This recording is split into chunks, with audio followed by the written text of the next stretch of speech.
This is Fallout 76, a game which has a lot of redeeming qualities, a vast open world, an expansive story, and exhilarating combat. However, the same can't be said for the game's building mechanics, which are lackluster to say the least. And hey, if you're content with building a box and calling it your home, then all power to you. But I want to push this already shitty game to its limits and make something even Todd Howard himself would shed a tear to. Today, I'll be making a fully custom cathedral build. Watch to the end to see the final product. Finding our place to build is the first step. I figured I would build in the mire, since the entire area is gross and horrible naturally. So, looking around Harper's Ferry, I found myself surprised at how nice the town looks. If only it had like a Walmart or a McDonald's slapped inside of it, but I guess my church works as a third option. So we smack down our camp in a plot of land next to the city, and we design our build. I wanted to design the entrance archway first, and I figured I could do something with merging shelves, but I ended up using newsstands which have a natural curve inside of them as our archway and just merge them into each other to give the final result. The design I'm looking for requires a sharper roof. The normal game locks you into building something like this, and I need something more like this. To accomplish that, we will use ice machines from the appliances tab stacked on top of each other, because they have a slight increase in their design. We must use merging for this, so I'll try to be brief in my explanation. The glitches in the game to make this building possible are, well, glitches. Our main glitch is called the merge. It's pretty self-explanatory. By using a pressure plate and the stacking of objects, we can slowly glitch them into each other. I use this in almost every part of the build, and I hated it. Merging is laggy, slow, and if you overshoot how far down you go, you have to start all over. That being said, 99% of the objects in this build are merged in one way or another. Our second glitch is based off of player movement. Placing an object might be red and therefore impossible, but by moving the character, we can see green for a split second.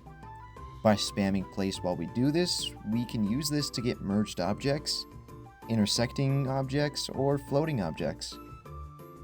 A side effect of this merging is ghost objects.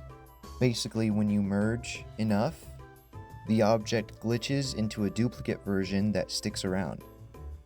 These are completely harmless, but will not be able to be removed, unless you server hop. So, I stacked my coolers, merged them, and merged the extra milk machines inside of them to give it more depth because of the curvature it adds. So, there are 4 coolers on each side. That's 8 coolers, approximately 6 floor mats for placement, obviously, and 2 milk containers.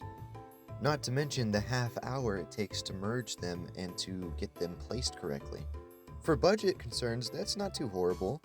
Not too bad. Luckily, this is it, and we don't need to make any more after this, right?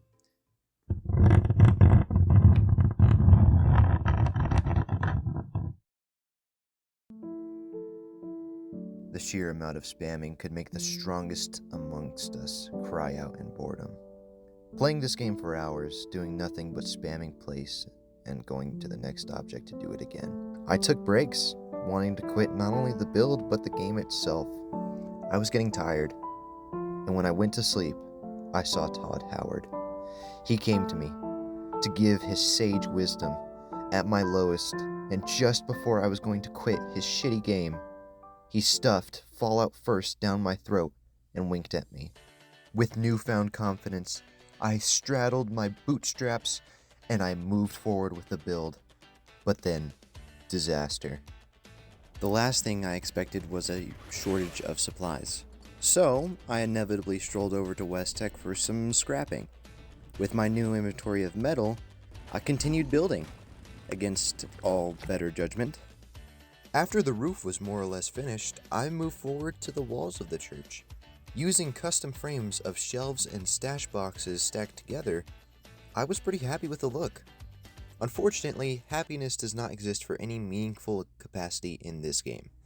Budget was approaching its limit, and fast. Throughout this build, I was subtly watching for how much I might have remaining for the rest of the build after the roof. Things like the walls, the roof, the interior, the lighting, the decorations, and extra items for holes in the roof or walls. How much did I have for these less important items? Around 15% for all of it. I can't complain because I'm the idiot who designed this thing, but I hope this explains why some parts seem cheap or rushed. If I had an infinite budget, specific parts of this build would be significantly better.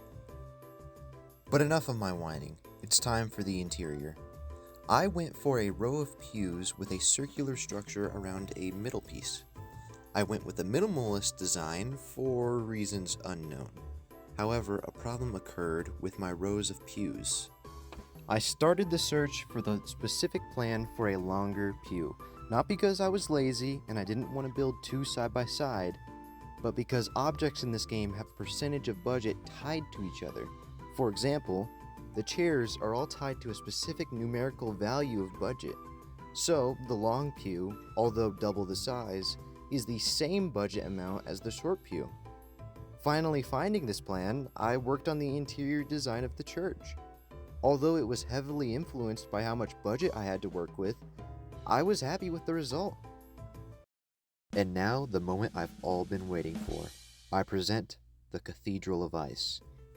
Named after the appliance that took up over 50% of the budget. I think it came out good. I think the interior is fine, considering. I think the roof could be better, a lot of things could be better. Again, Todd, more budget please. I think the pews work nice, it was worth it. I think the Mothman statue is the only light that I could actually afford, and it works as a centerpiece. Overall, I think it was pretty fun to do this whole build. That being said, if you think I did a good job, keep it to yourself. Don't like, don't subscribe.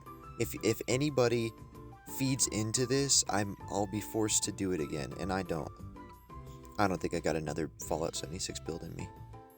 All things considered, I do love this game, and the build was fun to make, even though I was brat about it and I complained the whole time.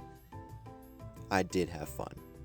This build was a long time coming. It took probably a month in total. If you ever see my camp on your game, then come check it out. Or maybe harass me by sending me a message and telling me to get on the game and activate my camp. Either way's fine. That being said, peace.